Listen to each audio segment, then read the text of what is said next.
Salut, c'est JP de Comptoise Radio. Ce samedi, c'est la fête des cerises à Fougerolles, un événement familial avec une marche de 10 km, un marché de producteurs, des animations pour les enfants, balade à poney et un cockpit d'avion. Il y aura également des jeux, des cadeaux à gagner, l'élection de Miss Cerise et les concerts de Nadamas et The Celtic Tramps.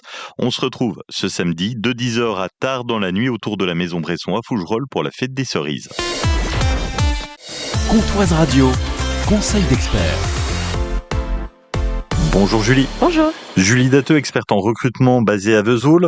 C'est une question qui peut paraître simple, parler de son parcours, et en fait, c'est pas si évident que ça. Parler de son parcours en entretien, ce n'est pas toujours facile. Vous pouvez avoir changé plusieurs fois de poste, avoir fait une pause, connu une période sans emploi ou avoir envie de changer complètement de métier. Et parfois, face à un recruteur, on a tendance à se justifier trop vite.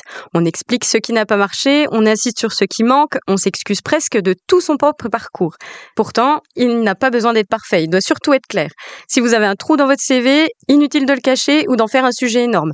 Vous pouvez l'expliquer simplement, avec des mots justes, sans entrer dans tous les détails de votre vie personnelle. L'important, c'est de montrer où vous en êtes aujourd'hui, ce que vous recherchez et pourquoi ce poste vous intéresse.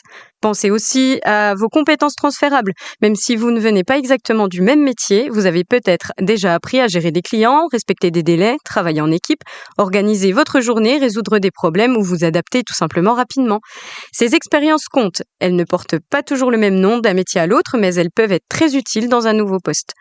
Le bon réflexe, c'est de parler avec des exemples concrets. Au lieu de dire « je n'ai jamais fait exactement ce poste », dites simplement « je n'ai pas encore travaillé dans ce secteur, mais j'ai déjà géré ce type de situation ». Cela change tout. Vous ne niez pas ce que vous devez apprendre, mais vous montrez aussi ce que vous savez déjà faire. En entretien, ne racontez pas votre parcours comme une suite de problèmes, racontez-le comme un chemin avec des expériences et des choix et une nouvelle direction.